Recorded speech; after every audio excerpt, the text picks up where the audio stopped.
Hey everybody, welcome back to the channel, Sabaton Army. We got another good one for you tonight. We're going to be checking out Attack of the Dead Men. And like before, you guys are loving it. We're doing the deep dive tonight. We're going to be checking out the official lyric video from Sabaton. Then we're going to watch a live performance, and then we're going to dig into the Sabaton history on the back end. If you guys are enjoying these videos, hit that like button down below here. If you want to get on board for the whole journey and you want to see all the videos that we're putting out here, hit that big subscribe button, the red button down there below, and hit the notification bell to let you know anytime we drop some new content. And if you really like this channel and you want to support us financially, go ahead and hit that button up here in the top corner for Patreon, and it'll take you over to the Patreon page. You can sign up and be a patron for the channel. If you are a patron, it'll give you early access to all the videos that I've already recorded but haven't uploaded to YouTube yet. And there's special Patreon-only videos over there as well, so the extra content if you want it. Not going to waste much more time. Let's jump into Attack of the Dead Men. This is the official lyric video by Sabaton.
All right, so they're showing lots of imagery here for the chemical warfare that went on during the war.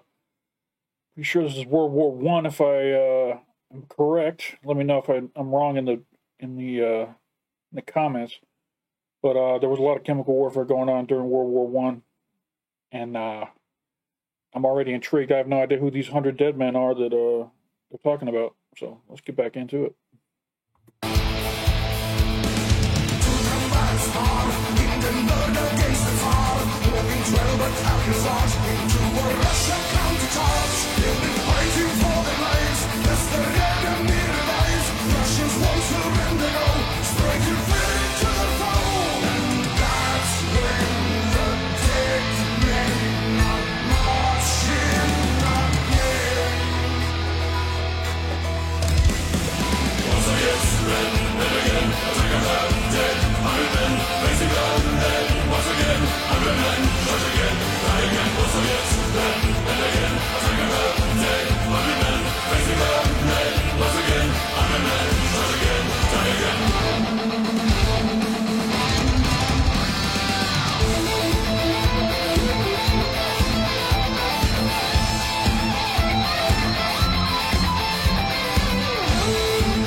All right, so it looks like it was the Germans against the Russians here. The Germans didn't expect to have any kind of resistance because they were using chemical weapons, chlorine gas in this case.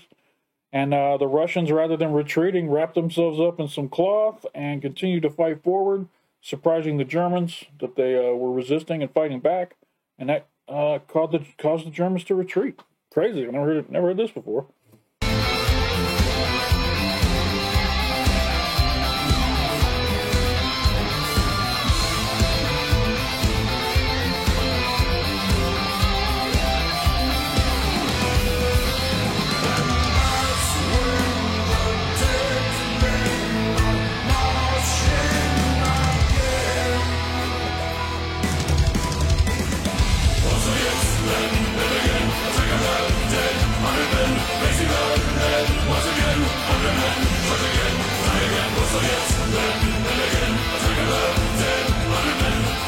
I love this. The hook is great.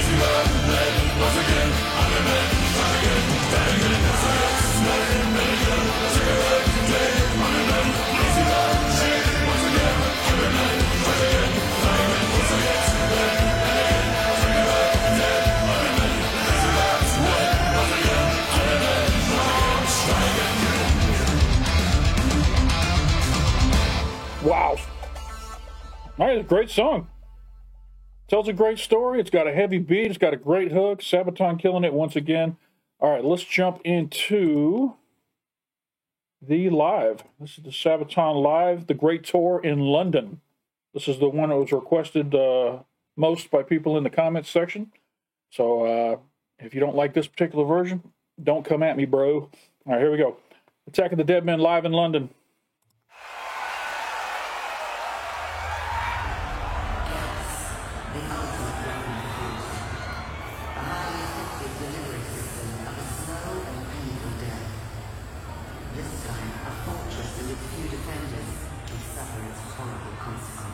I love that they're cranking up the smoke machines and the green lights for this effect that now the audience is getting gassed. That looks amazing. Out of the poisonous cloud came an army of men who should already have been dead.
They said, yeah, that's enough of these masks.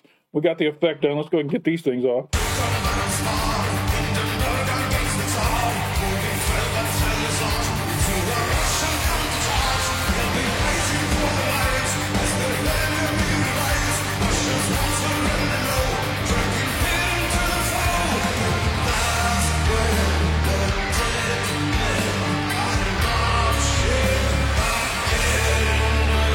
I wonder if is his name Joaquin? I think that's the lead singer.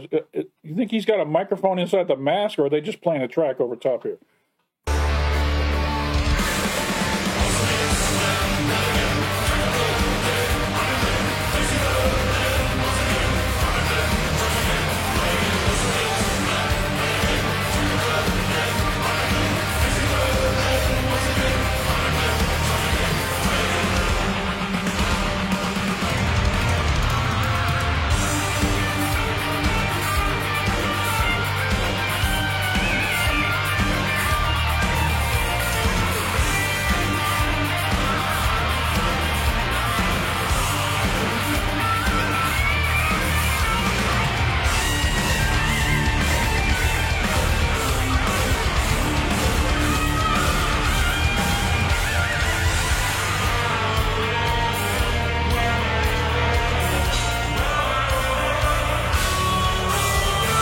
Okay, I got to give the cameraman a little ding right here because, I mean, the guitarist was up front doing his solo, and we were looking at everybody but the guitarist. I mean, you got to give the person who's getting the spotlight right now, you got to get them on film. And we saw he just was looking at everybody but the guitarist.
All right.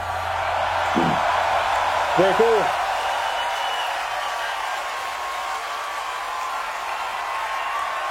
Yep, very good, very good. I think this song might actually be up in my top 5. It's got a good sound to it. Let's check out the history behind it.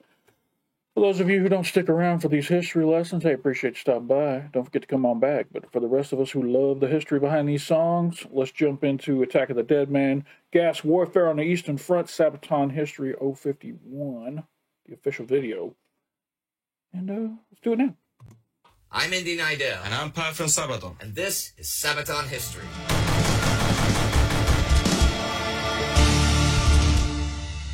There are a lot of legendary tales that came out of the Great War. Yeah, and the song Attack of the Dead Man talks about one of the most legendary.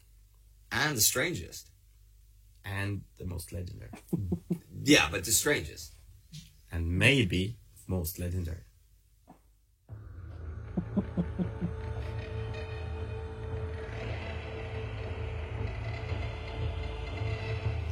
Also, I love that guitar effect. It kind of sounds like a Geiger counter that counts like radiation. Even though we're talking about chlorine warfare here, that's just a cool effect for this type of a song. Auschwitz Fortress was built in the late 19th century on a strategic hotspot near the river Dnieper in what is now Poland, but back then was the Russian Empire. It was just about 50 kilometers away from East Prussia, though, along the important railway line from Bialystok to Königsberg, which conveniently ran straight through the fortress. So it's kind of obvious why this was quite a headache for German high command in the Great War.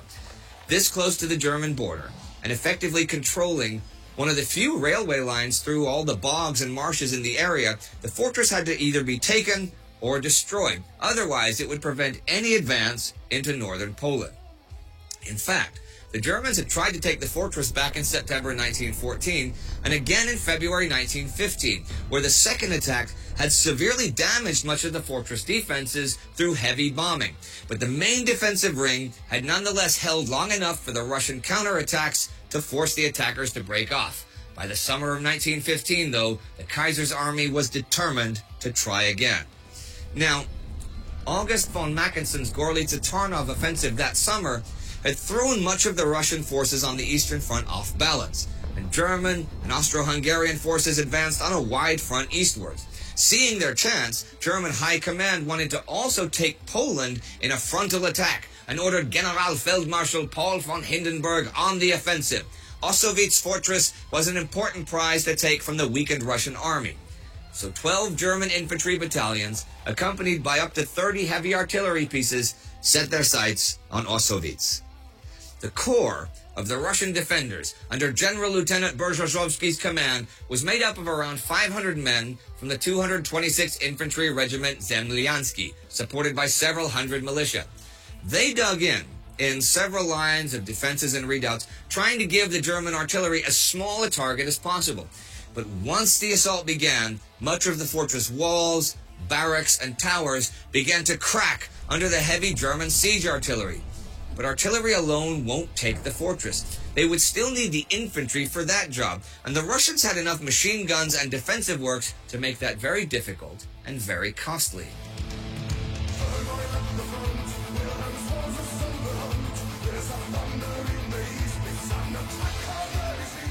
The Germans, though, brought in a fairly new and extremely dangerous weapon: gas. Now, gas warfare was fairly new. In 1914, the French had used tear gas, and in early 1915, the Germans had first used poison gas at Bolimov, though that failed. Since then, however, it had had a devastating effect on the totally unprepared and ill-equipped Russian soldiers, who died gruesome and horrible deaths in the deadly clouds of gas. Without gas masks to protect themselves, the defenders of Auschwitz were expected to suffer the same fate. In the early morning of August 6th, as the winds were finally favorable, the German gas batteries opened up. A dark green smog descended upon the battered defensive works. The wave of gas crept over the Russian lines, creating a death zone. The gas used was made out of a mixture of chlorine and bromine. While the bromine acted as a respiratory irritant, the chlorine attacked the lungs, chemically burning them, right? The chlorine attached itself to moisture in the air, turning it to hydrochloric acid, which then bit into the membranes and flesh of the lungs, aggressively dissolving the soft tissue. The Russian soldiers were literally choking on their own blood. What a freaking horrible way to die. You stand there and you fight in a war and you hold off the enemy, and then just this gas comes in. You can't shoot the gas. There's nothing you can do except for either run or, I mean, they don't have gas masks. Horrible way to die. As every breath they took destroyed their lungs. Unable to breathe, they died in agony, coughing out bloody lumps of their own lungs. But it was not only the lungs that suffered, as the acid attacked the soft tissues of the eyes and noses, burning them chemically as well. So, quick story, I was in the military, of course, and one of the things we have to do in basic training is chemical warfare training. So we all have to be taught how to properly don our gas mask. So they take you to a tear gas chamber, and they line everybody up around the room. Everybody's got their masks on, and, you know, you're learning that your mask works. There's tear gas in the room, and nothing's getting into your face or your mouth or anything like that. But then, in order to leave the room, you have to take a deep breath. You have to say this long sentence that they tell you to say, and then you have to stop breathing and close your eyes and make your way out of the room. You know where the door is, so you kind of work your way over there. And so I'm in line, I'm waiting. It's coming down the wall. This guy's going. There's like two guys left till me. I'm going, all right, I'm going to hold my breath. I'm going to take a deep breath, as deep as I can take. And then I'm going to say this sentence. I'm going to save some of that breath. I'm going to close my eyes, just leave a little bit of my eyes open so I can see. And I'm going to make my way out the door. So guy next to me goes, I go, okay, here it comes. It's my time. I'm going to take a deep breath, take off the mask, and say the thing. So they go, okay, your turn. And I pull off the mask and take a deep breath. And I did it all backwards, of course. And now I'm just standing there coughing. And when your lungs have something inside them that they really don't want in there, they want fresh air. So your body naturally tries to take another deep breath to get fresh air to replace the bad stuff that's in there. Anyway, chain of events was just horrible. The only positive that came out of the whole thing, our whole platoon was sick at the time. The flu had been going through our platoon. So after the gas chamber day, everybody was well, because when you leave the gas chamber, your sinuses, your nostrils, everything in your head drains completely out of your head by way of your mouth and your nose and your eyes. And that was the only positive that came out of it. I mean, we all learned how to don our gas masks and taught us how gas masks work, but after that day, nobody was sick. All that bug that was in us somehow came out on the ground, and everybody was feeling good. So anyway, that was my quick story. Jump back into the history. The soldiers burned from the inside out. Many died within the first few minutes. Those further away from the initial attack tried binding wet rags and urine-soaked shirts around their faces in a desperate attempt to protect themselves, but that often helped little. Everything the wave of gas came in contact with began to die. Leaves and grass turned yellow and black. It killed the insects and the animals in the woods. There was no escaping, as the gas crept into every ditch and into every hole, even attaching itself to the brass of guns and shells. The defenders suffered heavy losses, and whole companies in the foremost trenches were simply wiped out. Only around 100 men in the defensive lines further back survived, still terribly burned. As the gas dissipated, the German infantry battalions formed up. While other units went to secure the railway line, it was up to these 7,000 men of the German 76th Landwehr Division to storm the main defensive lines in front of the fortress. Confident that most of the defenders had been wiped out and that the few left would be overcome with ease, the German infantry moved onwards. The first lines were indeed littered with only the dead, grotesquely deformed in their final moments of inevitable death. The end. Or was it? As the German troops moved onward over the shelled-out ground, they suddenly came under heavy fire. The fortress artillery opened up on them, and machine gun fire tore holes in their ranks. Further out on the flanks, the last Russian reserve companies coming up from the rear formed to counterattack the German infantry. Seeing those friendly reinforcements rush in with their bayonets attached, the 100-odd survivors in the trenches also emerged. Bayonets fixed, they stumbled like zombies out of their dugouts, crawling and limping their way into the open.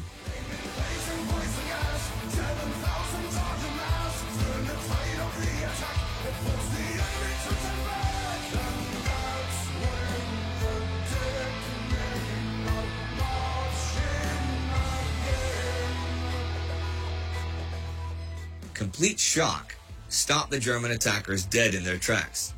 Like dead men returning to life, the Russian survivors came on, heavily breathing, gasping for air through destroyed lungs, their faces scarred by chemical burns, half hidden with bloody rags. They marched on, thirsting for revenge for the terrible fate thrust upon them. Their tears were bloody, their eyes burned red. They spat blood and parts of their lungs as they advanced, croaking and coughing like the living dead.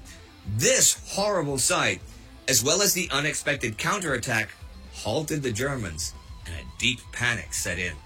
They hastily withdrew, soon running away in terror as the panic spread through their ranks, pushing their comrades aside, trampling over each other, stumbling over barbed wire as Russian artillery shells fell in between them. The attack of the dead men came on, accompanied by a bayonet charge of the reserves, and recaptured the lost trenches. By 11 a.m., a few hours after the deadly gas attack, the defensive lines were back in Russian control. The Germans had withdrawn back to their own starting positions. Okay, much of the battle remains shrouded in legends and mystery, and that is likely to remain so. The casualty numbers on either side are unknown, as are the German records of this battle, though it was certainly a well-deserved tactical victory of a small Russian force over a much larger German force. Strategically, it did little to preserve the Russian hold on Poland, and Ossowiec's fortress had to be given up weeks later as it was too damaged and the whole front had to pull back anyhow. And since, after the Russian revolutions of 1917, this war was viewed by the Soviet Union as a capitalist war and a source of shame, it was largely edited or written out in their history books. Nowadays, post-Soviet Union, however, the legend of the attack of the dead men is gaining more attention as Russia's interest in the Great War increases. And the legend is certainly a tale worth telling. That is beyond dispute.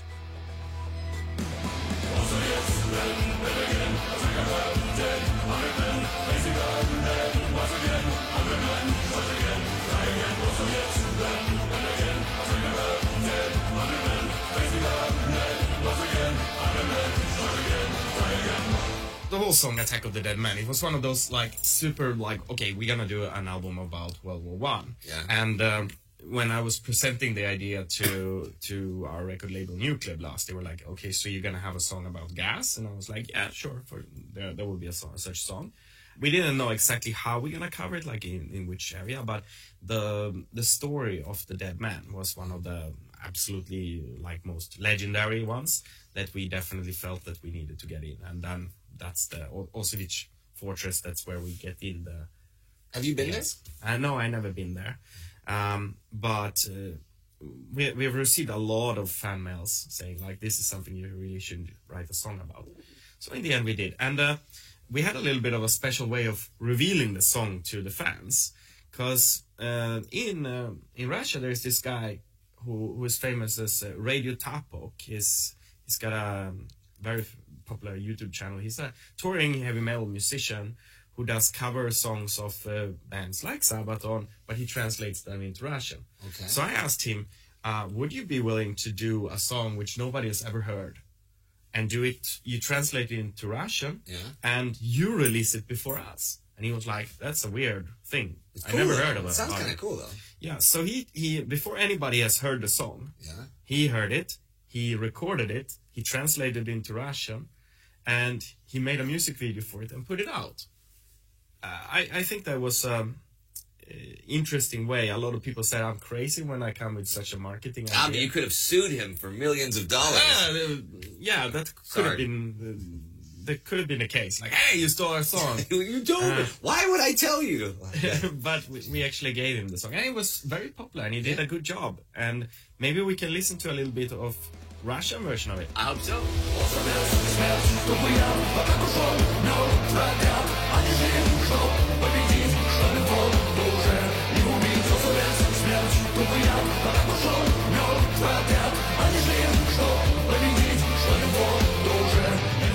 Now, since people were asking you to write lots of stuff about the First World War, and you got, about the Red Baron, Lawrence of Arabia, which one was the topic that most people asked you to write a song about?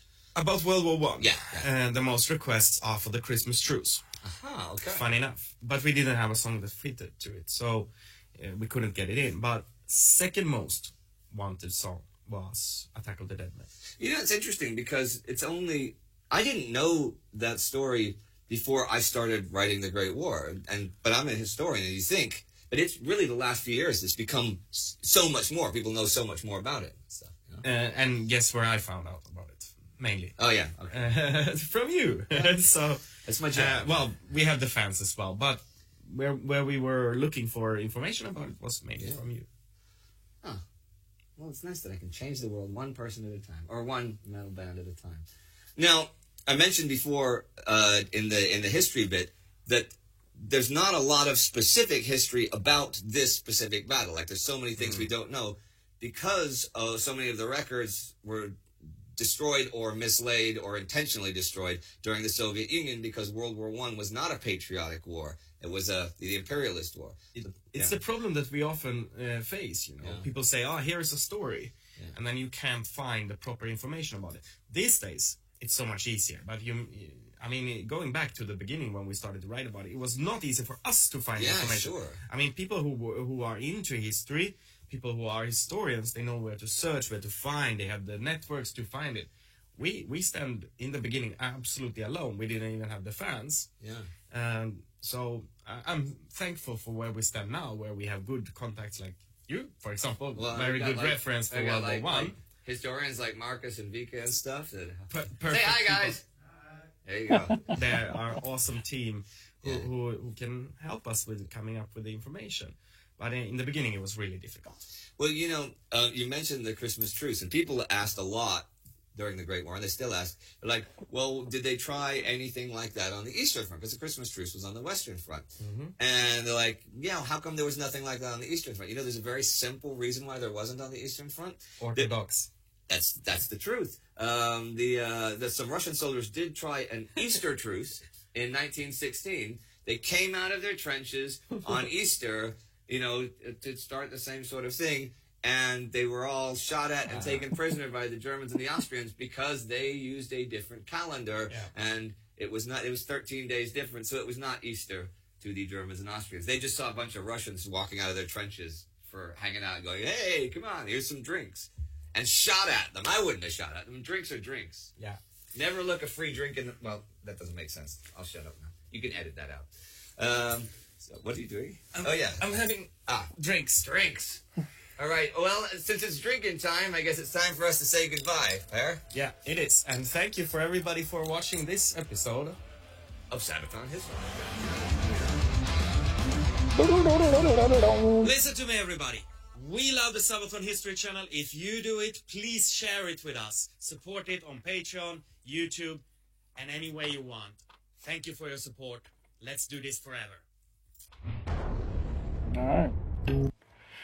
All right, Attack of the Dead Men. We've now heard it, and we've learned what it's all about, and now we know. It's a great song. It's, like I say, I think this is my top 5. It rolls really clean from beginning to end, and it's got a great hook. One real quick last little, because I don't think I'll ever get a chance to tell this story either. We talk about chemical weapons, and my country's not innocent when it comes to using chemical weapons either. We have we've used them in the past, and fortunately, there's been some treaties done to get rid of all the chemical weapons around the world. and I was actually part of a construction project that was built a plant out in Colorado to demilitarize all of the mustard gas weapons that the American military had stockpiled. So I kind of got a little bit of a gas or chemical weapons touched up against my life at some point in time. So spent about a year out there in Colorado helping build that plant, and it's up and running today, destroying those chemical weapons so they can't be used in the future. So let's hope that's being done around the world, and all these chemical weapons will never be used again, and that we can live in peace and harmony and all that good stuff. So hey, if you're liking these videos, go ahead and hit that like button down below. If you made it this far into the video, you're a champ. This is a long one. And if you want to stick around for the ride, hit that subscribe button over there, the red button down at the bottom. If you hit it, it'll turn gray, and then everything will be good. And anytime I release some new content, YouTube will let you know when I do. So appreciate that. I really appreciate all the comments and the subscribers that have been joining the channel. It's been helping. The channel's growing really quickly, and I'm having fun doing it. Meeting a lot of cool people in the comments section that are teaching me all kinds of extra stuff about these songs, which makes it even better. Makes the songs mean even more. And I really appreciate all the patrons that are supporting the channel. We have Anechka, Jackie Miles, MC Hammer TV, Robin Feely, Nutburger, Stephen Hardy, Ignorance. They're all over there supporting the channel on the Patreon. If you guys want to join the Patreon, you just click on this button up here in the corner of the screen, and it'll take you over to the Patreon where you can become a subscriber. $1 a month will get you access to all my videos. The second I get done editing them, they go onto Patreon, and then I schedule them out over the course of the month to come out on one a day. So if you want early access to my stuff, sometimes I might drop something early on Patreon and somebody will watch it and they'll make a correction, or they'll tell me, hey, you did this, you did that, and I actually go in and fix it before it gets released out on YouTube. So it's kind of like being a screener for my videos before they actually get dropped out to the world. So if you're interested in doing that, go ahead and join the Patreon. Come over and join the ride. We also do polls over there to decide what I'm going to be reacting to next. We have a poll coming up for this Monday that the patrons are going to be voting on, so I can't wait to see what I'm going to be doing. Other than that, it's been a fun one. Attack of the Dead Man. Appreciate you stopping by, and don't forget to come on back.